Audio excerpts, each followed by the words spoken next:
lagi lubang Jepang. Hanya tanahnya seperti itu. Tapi bagian di sini aja Bang. Bagian sini. Ya. Ya.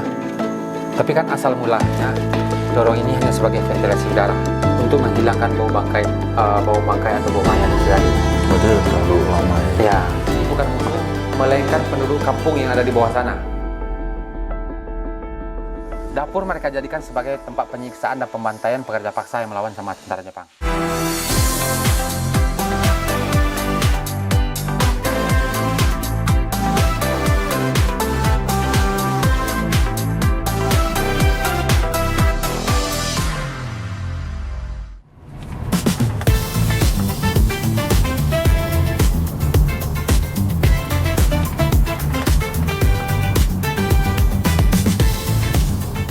Siapa nih yang kemarin sudah nonton vlog kami yang ke Pulau Siberut? Nah, yang sudah nonton pasti tahu kan kalau sebelum menyeberang ke Pulau Siberut, kami mampir dulu nih ke salah satu kota di Sumatera Barat, yaitu kota Bukit Tinggi. Di sini kami akan mengunjungi salah satu destinasi wisata bersejarah yang sangat populer di Sumatera Barat, yaitu Lobang Jepang. Panorama ini lokasi tempat taman ini berada sekarang, dan Ngarai Siano yaitu view atau lembah yang kita lihat di belakang sana. Yang diartikan Ngarai itu sebagai lembah, Siano nama lembahnya, atau diambil dulunya dari kampung yang ada di seberang sana, Kampung Siano, peninggalan dari jajahan Belanda dulunya. Nah, ternyata namanya Ngarai Sianok nih Sobat IPP. Sangat kontras sih dengan tempat yang akan kami kunjungi, karena posisi lubang Jepang itu tepat berada di bawah kami berdiri saat ini nih. Yang konon katanya, lubang Jepang ini menyimpan banyak banget misteri. Emang iya ya? Yuk, kita langsung ke bawah aja. Oh, peta. Peta yang ini? Tadinya rencana pemerintah akan merenovasi ulang dan akan melengkapi seperti adanya nanti mini teater, ruang pameran, museum sosiologi, terus ada kafe, musola, dan toilet. Di dalam situ? Rencana. Dan dikarenakan rencananya ini terlalu berlebihan, pemerintah pusat pun kan sering datang ke sini tidak mengizinkan dilanjutkan lagi. Alasannya? Alasannya bisa menghilangkan bentuk sejarah atau bentuk aslinya. Iya, iya. Dan itu pun tidak layak lah dijadikan di sini nantinya ada kafe atau restoran ya, ataupun toilet atau dan musala. Ya, makanya sampai sekarang terbengkalai atau ditinggal. Masuk akal juga sih alasannya. Oh iya Sob, lubang Jepang ini yang dibuka oleh pemerintah memiliki total panjang sekitar 1470 meter. Di dalamnya terdapat total 21 lorong atau kamar yang saling terhubung. Untuk sampai ke bawah, kami juga harus melewati sebanyak 132 anak tangga, atau jika di total bisa mencapai 64 meter. Yang sudah jompo tidak disarankan sih. Hehe.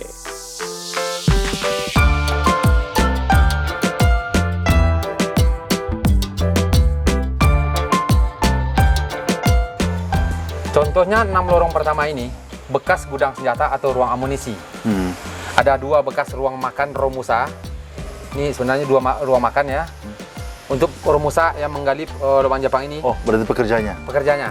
Dan ada 1 ruang sidang atau ruang meeting untuk tentara Jepang. Oh. Dan 12 lainnya mereka jadikan sebagai barak militer atau tempat tidur tentara Jepang yang nomor 4 ini. Sementara nomor 3 ini ada 2 tembusnya ke jurang Ngarai Sianok tadi, yang asal mulanya dijadikan sebagai ventilasi udara, tapi dalam keadaan waktu darurat baru dijadikan mereka sebagai pintu pelarian. Pintu pelarian. Karena kurang lebih ketinggiannya dari lubang Jepang ini sampai dasar sungai Ngarai Sianok ada mencapai 70 meter.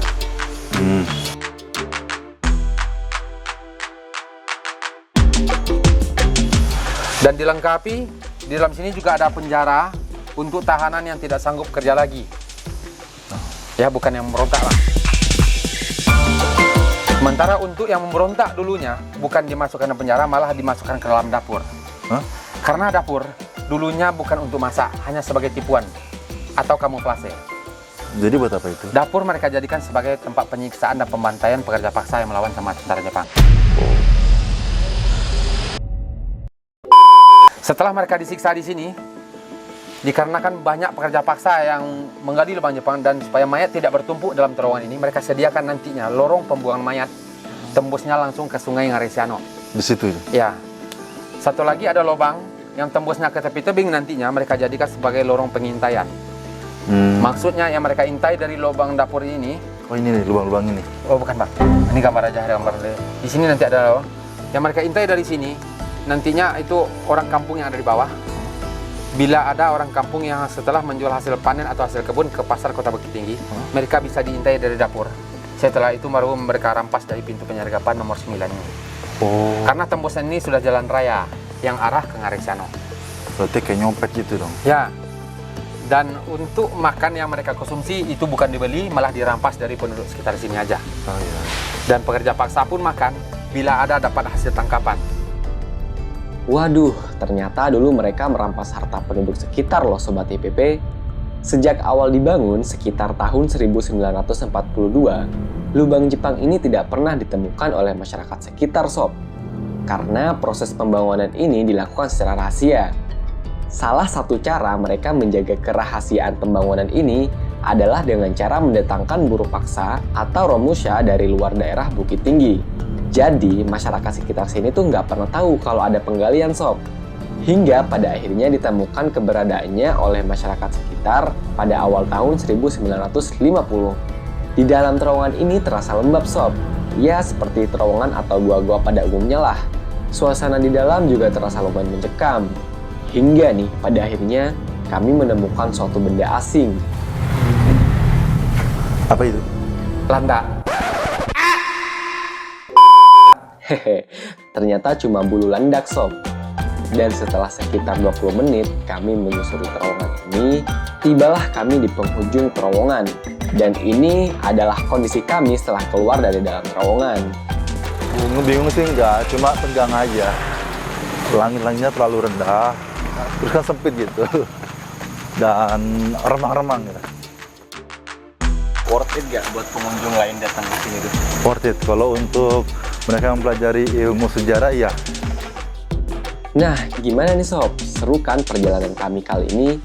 Oh iya, setelah keluar dari terowongan ini, kami harus naik lagi ke atas.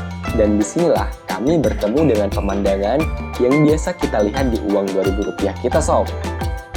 Coba nih kalian cocokin, mirip gak sama yang di uang 2000? Hehe, gitu aja sih perjalanan kali ini. Stay tune untuk video kami selanjutnya ya. Sampai jumpa!